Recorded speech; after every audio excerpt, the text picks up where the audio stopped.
Bom, nós estamos refletindo, à luz dos textos bíblicos, a respeito do tema ringue virtual, lutando através do teclado. Eu quero ser bem sincero para você que quando a gente propôs esse tema, a gente jamais imaginava que as coisas estariam nessa ebulição que nós estamos vivendo nesses dias atuais.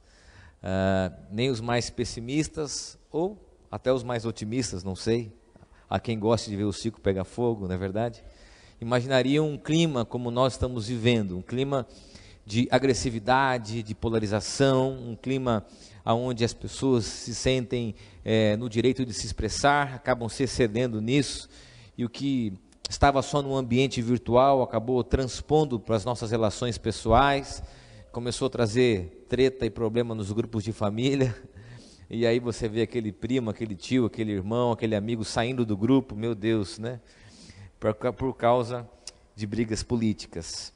E nesse sentido, eu queria trazer uma reflexão, e essa é a proposta da série nesse mês, é o fato de que o nosso comportamento nas redes sociais, esse comportamento, ele não está desconectado daquilo que nós somos. Talvez essa seja uma das maiores mentiras da vida virtual. É a possibilidade de você ser alguém nesse ambiente que você não é na vida real. Então eu posso, talvez por uma sensação de anonimato, uma sensação de que nada vai me acontecer, eu posso agredir, posso falar, posso ser uma outra pessoa, que isso não vai causar nenhum tipo de prejuízo. Ok, você pode fazer isso e pensar assim, mas na verdade, e essa é a afirmação da série, o que nós somos nas redes sociais, Facebook, Instagram, WhatsApp, Twitter, seja qual plataforma você usar, Snapchat, é um extrato do comportamento humano. Por mais escondido que você seja, e talvez você até tenha criado um personagem, na verdade, no seu comportamento, na sua opinião, na maneira que você se coloca no ambiente virtual, há marcas que demonstram a nossa natureza. Por isso que esse ambiente virtual se tornou um local onde se é exibido o pior da natureza humana. É que antes nós não tínhamos tanta visualização assim, isso era próximo de nós.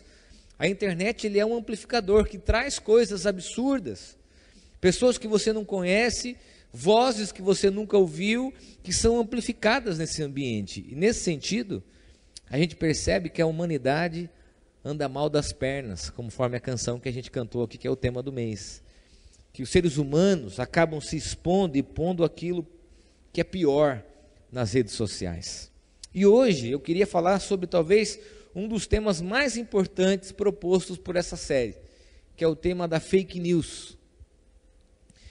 E refletir com você que a fake news não é tão somente algo do ambiente virtual, mas também ligado ao nosso comportamento. Definir com você o que seriam essas fake news, e fazermos uma reflexão bíblica nessa realidade que vivemos. Fake news, em tradução literal, significa notícia falsa.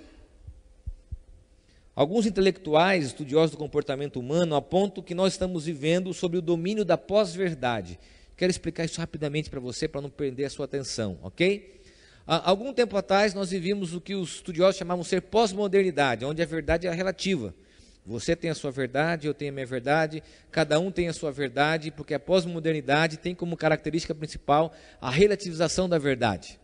Ok? Na pós-verdade, a verdade ela tem um interesse, a verdade me serve, a verdade é uma conveniência, eu uso a verdade para expressar aquilo que eu penso. Então, há a seguinte definição, que na pós-verdade, algo que aparenta ser verdade é mais importante do que a própria verdade.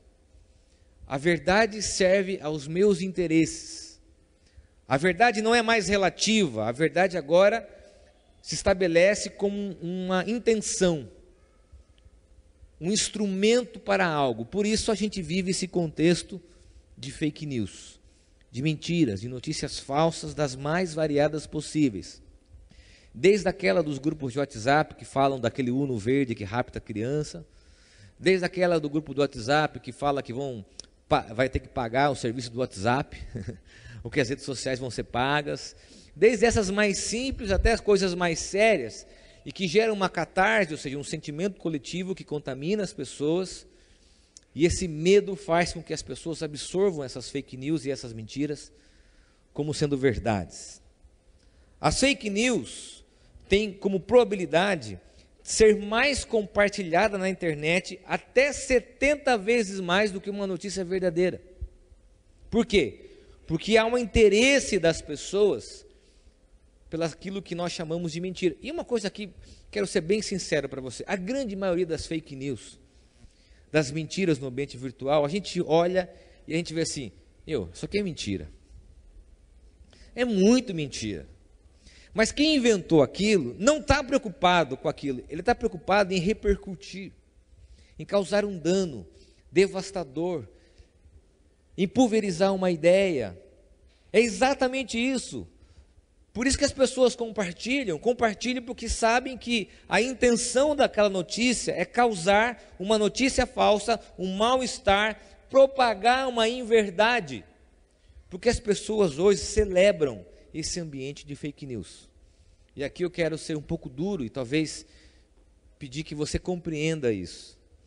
Nós vivemos uma cultura que celebra a mentira. Nós vivemos uma cultura que está nesse ambiente virtual e que nesse ambiente virtual uma das principais características é manipularmos a verdade. A gente pode fazer isso através de um Photoshop, a gente pode fazer isso através de uma vida mentirosa para que as pessoas olhem para nós, nos admirem, ou nós podemos fazer isso compartilhando notícias falsas, com a intenção de subjugar o outro, de ofender o outro e para reforçar a minha ideia ideológica política. Bom, nesse sentido, nós precisamos identificar que há aqui no coração humano, e eu vou falar assim num tom mais baixo, que nós gostamos de fofoca. Nós gostamos dessas coisas antes da internet. O que a internet faz? A internet, boom, amplifica. Mas desde o meu bairro, na época que não tinha internet, lá em Registro, as notícias falsas se espalhavam. Das mais diversas, do homem do saco que passava e roubava as crianças, daquela mulher que uma não gostava e usava aquilo como uma arma para ofender os outros. Nós sempre tivemos no nosso coração humano um interesse pelas fake news. Por isso que Spurgeon diz que uma mentira pode ter viajado metade do mundo enquanto a verdade está colocando os sapatos. A mentira se espalha porque o coração humano, porque a nossa natureza propaga isso. Há um interesse pelas inverdades, há um interesse pela manipulação, há um interesse pelas mentiras e ainda mais no ambiente de pós-verdade, nós usamos as mentiras como instrumento ideológico, político. E eu sei que talvez aqui alguns estão me ouvindo agora, também pela internet, tentando me enquadrar numa visão política. Será que o cara... Olha, eu vou fugir desse rótulo, porque o mais importante para nós aqui é uma reflexão bíblica diante dessa realidade. Porque a pergunta que nós devemos fazer diante dessa cultura que celebra a mentira, o que a Bíblia e os evangelhos nos apresentam como princípios e orientações para a nossa vida? Esquece ideologia, esquece posição política, vamos voltar os nossos olhos para os textos bíblicos. O que a Bíblia nos ensina como valor, como princípio, como orientação para que a gente possa viver nessa cultura virtual ou real, onde a mentira é tida como uma verdade e a verdade é usado como um pressuposto da mentira. Quero ler com você o texto de João, capítulo 8, do versículo 31 ao versículo 47. Pedir um pouco de paciência, o texto é um pouco longo, que você preste atenção na leitura e fazer aqui uma recapitular, vamos mudar aqui, melhor, quando não sai, muda a conjugação do tempo, dá certo. Sobre a primeira mensagem nós falamos sobre agressões virtuais, quando Jesus chega para um grupo de religiosos que estão criticando aquilo que ele fazia, e Jesus diz o seguinte: a boca fala que o coração está cheio. Ele nos coloca diante da coerência. principalmente de um grupo de pessoas que está ali só para criticá-lo, como uns haters, como uns stalkers de Jesus. Jesus vira-se para aquele grupo de religiosos e diz o seguinte: a boca fala que o coração está cheio. E nós refletimos que muitas das vezes, nessas agressões virtuais, nesse ambiente virtual, nós colocamos o nosso coração, o pior da nossa natureza, como instrumento para ferir as pessoas, ok? Domingo passado, nós avançamos no capítulo 13 de Mateus, onde Jesus, para esse mesmo grupo, antes de iniciar as parábolas, ou falar e contar histórias através das parábolas, Jesus diz o seguinte: quem tem ouvidos para ouvir, ouça. Diante de uma cultura de polarização, onde as pessoas não se ouvem mais, se agridem, discutem, perderam a capacidade do diálogo, Jesus nos convida a ouvirmos. Quem tem ouvidos para ouvir, ouça. Agora, o interessante nesse texto de João capítulo 8, é que Jesus também está dizendo isso para um grupo de judeus, mas não uns judeus caracterizados naqueles grupos anteriores, mas judeus que criam nele. O texto começa dizendo isso, eram pessoas que acreditavam em Jesus. Só que diante desses religiosos, desse grupo de judeus, Jesus ele é duro, incisivo, muito incisivo com essas pessoas. E a história bíblica diz assim: então Jesus disse aos judeus que haviam crido nele: se vocês permanecem na minha palavra, são verdadeiramente meus discípulos, conhecerão a verdade e a verdade os libertará. Eles responderam: somos descendência de Abraão e jamais fomos escravos de ninguém. Como você pode dizer que seremos livres? Jesus respondeu: em verdade, lhes digo que todo o que comete pecado é escravo do pecado. O escravo não fica sempre na casa, o filho sim, fica para sempre. Se pois o filho os libertar, vocês serão verdadeiramente livres. Bem sei que vocês são descendência de Abraão, no entanto, estão querendo me matar, porque a minha palavra não está em vocês. Eu falo das coisas que vi junto do meu pai. Vocês, porém, fazem o que ouviram do pai de vocês. Então lhe disseram: nosso pai é Abraão. Mas Jesus respondeu: se vocês fossem filhos de Abraão, fariam as obras que ele fez. Mas agora vocês estão querendo me matar, a mim que lhes falei a verdade que ouvi de Deus. Abraão não fez isso. Vocês fazem as obras do pai de vocês. E eles responderam: nós não somos filhos ilegítimos, temos um pai que é Deus. Jesus disse: se Deus fosse de fato o pai de vocês, certamente me amariam, porque eu vim de Deus e aqui estou. Pois não vim de mim mesmo, mas Ele me enviou. Por que vocês não compreendem a minha linguagem? É porque vocês são incapazes de ouvir a minha palavra. Vocês são do diabo, olha que pesado, que é o pai de vocês, e querem satisfazer os desejos dele. Ele foi assassino desde o princípio e jamais se firmou na verdade, porque nele não há verdade. Quando ele profere mentira, fala do que lhe é próprio, porque é mentiroso e pai da mentira. Mas por que eu digo a verdade? Vocês não creem em mim? Quem de vocês me convence do pecado? Se digo a verdade, por que não creem em mim? Quem é de Deus, ouve as palavras de Deus. Por isso, vocês não me ouvem, porque não são de Deus.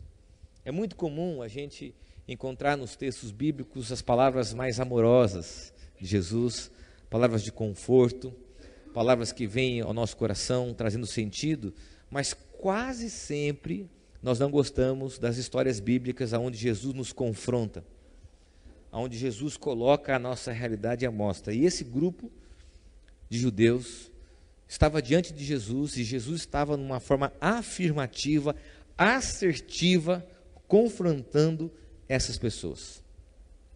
Quando a gente olha para o texto, nós vemos que há uma relação dualista, e eu quero explicar isso para você, onde verdade e mentira se contrapõem, que remete a duas origens diversas: a verdade que vem do Pai e a mentira que vem do diabo. A essência do texto, e à medida que Jesus fala isso aos judeus, é nítido que Jesus coloca como o amor, a comunhão, a verdade vindo de Deus, do Pai, e a mentira tendo como origem o diabo. E essa narrativa, ela é construída porque cada uma dessas possibilidades produz uma história, mostrando aqui a existência humana diante da verdade e diante da mentira. Jesus não alivia, Jesus pega pesado com as pessoas que estão ouvindo diante desse dualismo, mentira e verdade.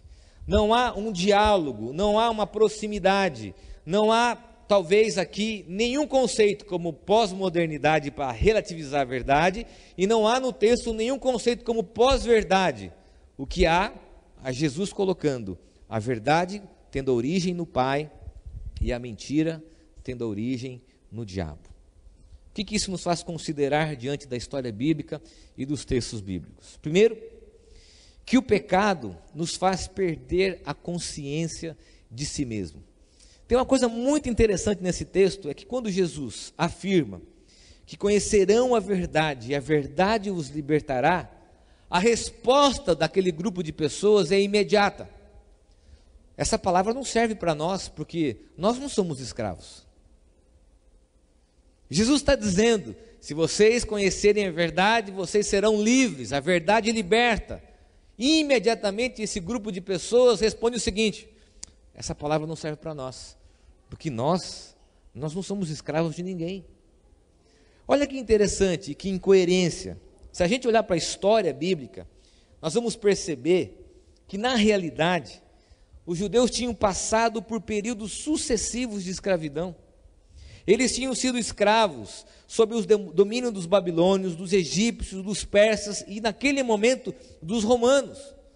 Porém, moralmente nunca tinham se submetido à escravidão e tinham a soberba e a arrogância de responder para Jesus que eles não eram escravos, porque talvez a liberdade e a escravidão tinham sentido político. Eles não compreenderam o que Jesus estava dizendo a respeito da liberdade, do espírito, da vida. Porque para Jesus, escravo é aquele que é dominado pelo pecado e em virtude dessa escravidão ao pecado, não tem mais direito na casa do Pai. Sabe o que isso demonstra para nós? É que muitas vezes nós perdemos a consciência o quanto nós nos tornamos escravos do pecado. O quanto nós erramos, o quanto nós vivemos na mentira, e o primeiro sentimento que vem a nós é o sentimento do quê? De negarmos. Por quê? Porque na nossa cultura, e aqui eu quero falar um pouco para aqueles que vivem na cultura latino-americana, quem diz isso são os estudiosos do comportamento, mentir é um sistema de sobrevivência, proteção e esperteza. O brasileiro, quando ele mente, ele é esperto. O brasileiro, quando ele mente para se proteger, talvez, desde as nossas origens, enquanto sociedade, para nos proteger dos colonizadores. O brasileiro mente para sobreviver diante de circunstâncias adversas, e a mentira é tida na nossa cultura como um sistema de proteção. Então, talvez a gente fale assim: pastor, peraí, pega leve. Talvez esse texto diz para outras pessoas: nós não somos escravos. Somos sim. Somos sim. Nós somos escravos. O que acontece é que os nossos erros fizeram com que eu e você perdêssemos a consciência disso. Porque o pecado faz exatamente isso, perder a consciência do erro. Brennan Mann diz o seguinte: na filosofia, o oposto da verdade é um erro. Na Bíblia, o contrário da verdade é uma mentira. É inegociável essa relação. O que acontece é que nós não reconhecemos, assim como aquele grupo de pessoas que estavam ouvindo Jesus, que aquela palavra diz respeito a nós. Talvez aqui a grande dificuldade para nós dentro das nossas relações é reconhecer que nós somos escravos das nossas próprias mentiras. Não é isso? Aprendemos a mentir desde criança. Aprendemos a mentir nas nossas relações afetivas, aprendemos a mentir nos negócios para poder sobreviver num país como o nosso. E vivemos numa cultura onde a mentira é tida como uma virtude. e perdemos a consciência de que isso é errado. Ah, pastor, mas não fui eu que inventei. E aí nós perdemos a consciência até de responsabilidade. Porque se nós compartilhamos, porque se nós divulgamos, é porque nós também somos responsáveis por essa inverdade. Uma pessoa da comunidade mandou uma imagem para mim que eu queria compartilhar, que fala a respeito disso. Essa isenção, dizendo assim, não fui eu, é apenas uma brincadeira para tirar sarro. Não, é importante isso porque é mentira, mas o conteúdo é verdade. Não, Jesus não está relativizando a verdade e não está incluindo a possibilidade da mentira ser uma característica positiva. Está dizendo que nós somos escravos do pecado. E aqui a gente pode incluir não só as fake news, aqui nós podemos incluir uma série de hábitos e atitudes que nós temos, das mais diferentes possíveis, que nos escravizam e que nós perdemos a consciência. Manipulação, pornografia, corrupção, adultério, manipulação também ideológica, violência, agressão moral, física, assédio e tantas outras coisas que nós fazemos e que perdemos a consciência de que isso é errado e de que isso é um pecado. O que surge para nós é a justificativa, assim como aquele grupo de pessoas. Não, Jesus, como assim? Nós seremos livres? Nós nunca fomos escravos. Que mentira! Nós somos escravos da mentira. Somos escravos de hábitos, de comportamentos, de circunstâncias que nos alienam e escravizam as nossas relações. Diante dessa cultura, há um conselho de um provérbio, capítulo 14, versículo 15. Quando nós estávamos estudando com um grupo de pessoas, o Felipe sugeriu esse texto em resposta a essa cultura onde as pessoas mentem, a gente não sabe mais, a gente recebe e diz assim, puxa, divulgo ou não divulgo, é brincadeira ou não é brincadeira? O que nós fazemos? Provérbios 14, versículo 15, na mensagem, na paráfrase da mensagem diz assim, o inexperiente acredita em tudo que lhe dizem, mas o prudente escolhe e pondera cada palavra. Numa cultura onde nós não sabemos mais o que é verdade, o que é mentira. O que cabe é o discernimento, a prudência, para ponderarmos nossas escolhas e as nossas palavras. Segunda consideração do texto. Enquanto a mentira escraviza, há uma afirmativa de Jesus dizendo que a verdade liberta. Se a mentira escraviza, a verdade traz libertação para a nossa vida. Talvez muitos de nós nessa noite temos que ouvir essa palavra. Que a verdadeira libertação, mudança, transformação não vem pela manipulação da mentira, mas vem tão somente pela verdade. Por isso que a gente talvez tem como um dos maiores desafios como pai, é a gente ensinar a verdade para os filhos, não é verdade? É sempre isso que acontece. Os filhos, a criancinha já começa a mentir quando você vai dar uma bronca, ou quando você talvez pede para fazer alguma coisa. Os homens são especialistas nisso, mulheres, é uma característica da nossa natureza. Eu sempre falo, por exemplo, que quando você pede para ele matar uma barata, 99% de chance dessa barata ter escapado e ele ter falado para você que ele matou, ok? Então assim, estou dando uma dica para você.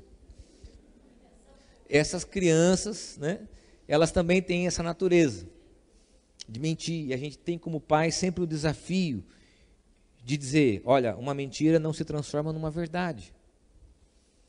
E nem essa história de que para manter uma verdade você precisa de várias mentiras. Porque a mentira não tem, segundo os textos bíblicos, a finalidade pedagógica, ela não tem a finalidade de libertar, pelo contrário, a mentira cada vez mais vai nos tornar escravos de uma situação. Se você não trouxer a verdade à tona, preste bem atenção aqui, você que está precisando ouvir essa palavra, se você não trouxer a verdade à tona sobre a sua vida, sobre quem você é, o que você faz, principalmente nas suas relações, você vai se tornar cada dia mais escravo. Porque se você precisa manter uma mentira, isso demonstra o nível de escravidão que você está, achando que essa mentira pode trazer algum tipo de ajuda. Não traz. Rinaldo Fábrios, um comentarista dos mais renomados do Novo Testamento, diz assim: a verdade, e ele faz o comentário sobre esse texto, devolve o homem a si mesmo. Enquanto a mentira, ela vai alienar, a verdade vai devolver o homem a si mesmo. Tim Keller vai dizer o seguinte: a nossa melhor defesa no combate contra as mentiras de Satanás não é geralmente a produção de encantamentos, porque quem mente começa a contar uma história em torno disso para justificar a mentira. Como pai, esse é o maior risco de uma educação de filhos. Sempre quando a gente pega uma situação de mentira, eu também vivi isso, nós queremos justificar a mentira. E o que Tim Keller diz é o seguinte: não é o encantamento, mas o ensaio da verdade. O que é o ensaio da verdade? O estudo, a busca, a procura da verdade. O que falta para as nossas relações é verdade. O que falta para os nossos ambientes familiares, o que falta para o nosso país, o que falta para a comunidade, o que falta para a sociedade é verdade. Não manipulação, não a pós-verdade que usa a mentira como instrumento ideológico, mas a verdade nas nossas relações. Porque ela nos liberta. É ela que traz a libertação. É muito comum nesses 14 anos que eu tenho de pastor, atendendo pessoas, que diante de situações de mentira, vivem anos tentando de alguma forma esconder os seus erros, subjugar os seus erros, justificar os seus erros, mas se sentem oprimidas, se sentem mal, até que um dia trazem a verdade à tona, com consequências, claro, mas com restauração, com cura, com libertação, porque somente a verdade é que liberta. Opte pela verdade. A verdade deve ser um instrumento da consciência. O que traz consciência não é uma mentira da pós-verdade ou da fake news. O que traz consciência é a verdade. Porque as pessoas têm dificuldade de entender que elas estão aprisionadas num sistema que se esforça para desconectá-las da verdade. Hoje quem fala a verdade é um bobo para a sociedade. Hoje quem fala a verdade é uma pessoa infantil, imatura. Mas Jesus está nos colocando na opção de que somente a verdade é que nos liberta diante da escravidão do pecado e da escravidão da mentira. Eu quero terminar com a terceira e última consideração. Vimos o poder do pecado, o poder da mentira, a consequência disso de escravizarmos e a verdade como a opção de libertação das nossas relações, da nossa sociedade e daquilo que nós vivemos num ambiente virtual. Agora, há um princípio nesse texto fundamental para nós compreendermos o que Jesus está dizendo. Preste bem atenção. Enquanto o diabo rompe e separa, Jesus propõe a comunhão. Quando Jesus coloca esse dualismo, o diabo como pai da mentira e a verdade proveniente através de Jesus, a verdade que provém do Pai, esse dualismo nos coloca diante da origem dessas palavras. A palavra diabo ou diabolos significa o que separa, o que rompe. A palavra diabo é aquele que separa através do orgulho, segundo esse texto. É aquele que separa através da mentira, é aquele que separa através do assassinato, é aquele que manipula, aquele que usa da dissipação, da desintegração, rompimento e fragmentação. Diabo é aquele que rompe, que quem tem como intenção destruir. A palavra aqui tem como origem aquele que tem a intenção unicamente de separar. Quando a gente olha para a nossa cultura, nós temos que ter coragem, assim como Jesus trouxe nesse texto, o que John Piper fala, quando ele diz que uma mentira ou a mentira tem origem no diabo, e os que não falam a verdade unem forças com Satanás.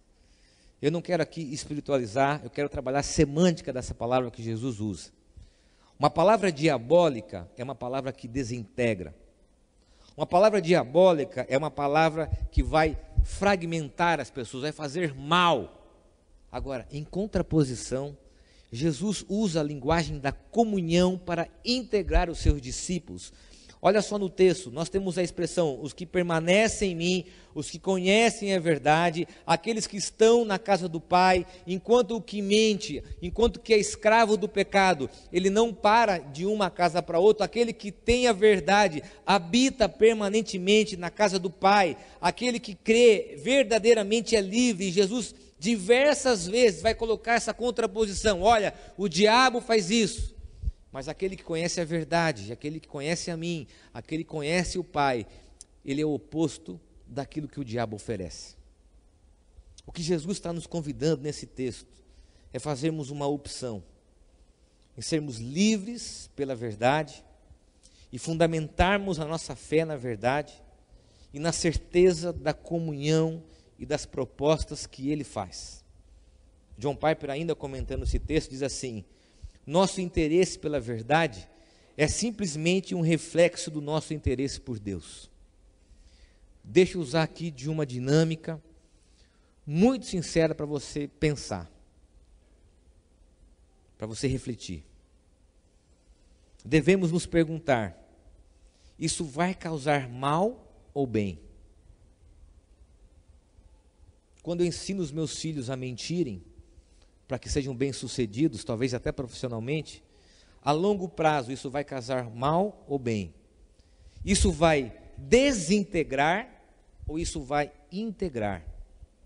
Isso vai ser diabólico, separar, fazer mal, porque é exatamente isso que as fake news se propõem, as fofocas, as maledicências, as críticas infundamentadas. Aliás, tem pessoas, eu vou falar isso como pastor, porque às vezes acontece isso muito, pessoas que sabem soltar uma palavra para nos machucar. São palavras diabólicas. Cuidado. Palavras que vêm assim, críticas, soltam umas palavras. Cuidado, porque às vezes a sua boca está sendo uma boca diabólica. Porque o texto nos diz que qualquer palavra que desintegra, que separa, ela é diabólica. A pergunta que nós devemos fazer é essa: isso vai ser diabólico ou vai causar consciência, comunhão, integração e unidade? A opção é nossa. Jesus está diante dessas pessoas dizendo o seguinte: a verdade pode libertá-los, porque se vocês continuam fazendo o que vocês fazem e não têm a consciência da relação de filiação, porque eles várias vezes questionam, nós somos filhos de Abraão, como se isso isentasse deles da condição de escravos. E Jesus diz que na casa do Pai, na casa da verdade, a comunhão, unidade, restauração, libertação. Sabe o que acontece? Esse tipo de palavra que eu estou pregando hoje, a gente não gosta, porque ela nos confronta, porque ela nos coloca na parede, assim como Jesus colocou os seus discípulos e aqueles ouvintes, dizendo o seguinte, sendo muito duro: vocês são filhos do diabo. Você já imaginou? Como assim você... filhos do diabo? Porque quando vocês mentem, quando vocês não fazem a opção pela verdade, vocês estão, na verdade, como a filiação não é de Abraão, a filiação de vocês é do diabo, porque ele separa, ele rompe, ele desintegra. Qual é a conclusão diante disso? Eu quero terminar. Nós vivemos numa sociedade que cultua a mentira. Nós vivemos numa sociedade em que a mentira é valorizada até como sobrevivência, proteção e como esperteza. Nós vivemos numa cultura da pós-verdade que não importa se é mentira ou não, importa o conteúdo ideológico.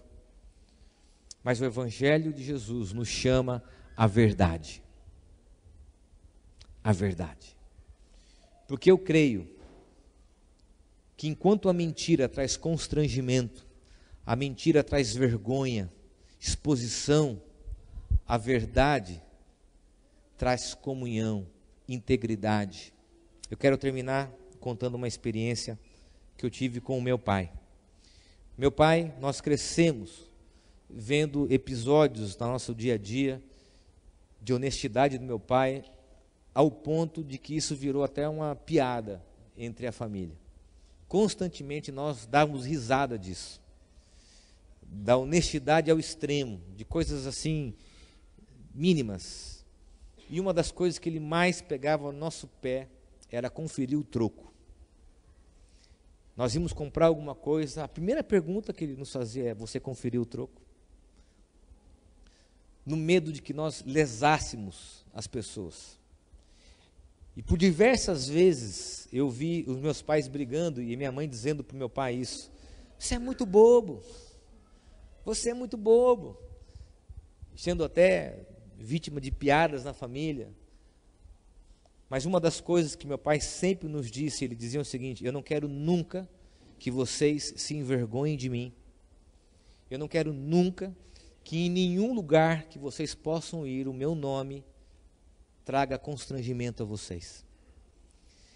E uma das coisas que eu pude experimentar com a vida do meu pai, na despedida do meu pai, e levá-lo até onde ele foi sepultado, na cidade dele, é o orgulho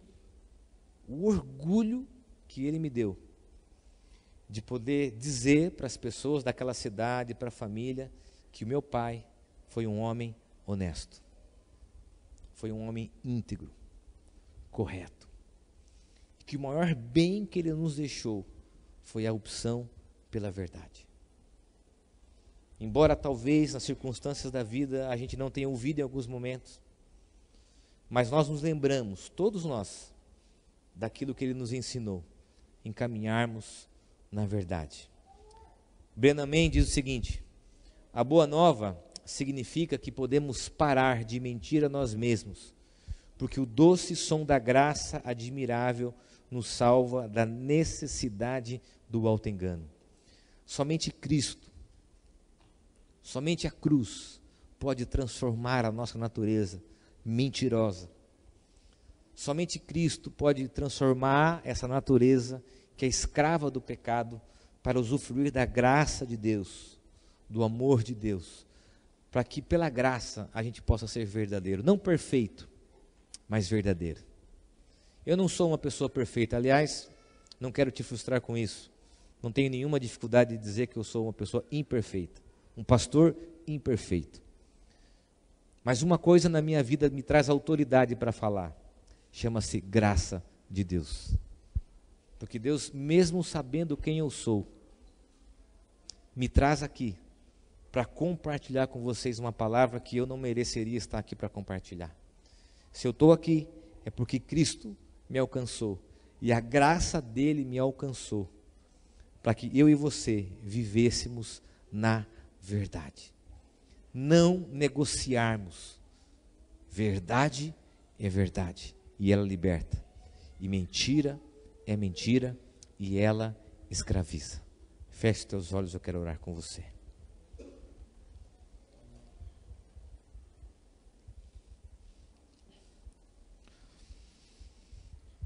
Coloque seu coração diante de Deus. Essa palavra não tem a intenção de acusá-lo, mas tem a intenção de confrontá-lo. Tem a intenção, nas palavras de Jesus, de trazer a verdade como uma opção de vida. A graça, na manifestação de Deus que nos quer verdadeiros. Brennan Mann fala isso, que Deus não nos quer perfeitos, Deus nos quer verdadeiros, transparentes, olho no olho. Às vezes nós vemos a vida toda baseada numa mentira, num personagem, escondendo segredos, achando que isso é uma qualidade de esperteza. E Jesus nos chama à verdade, dizendo: vocês são escravos, vocês precisam ser livres. Jesus fala da liberdade moral, espiritual, e é isso que nos convida nessa noite.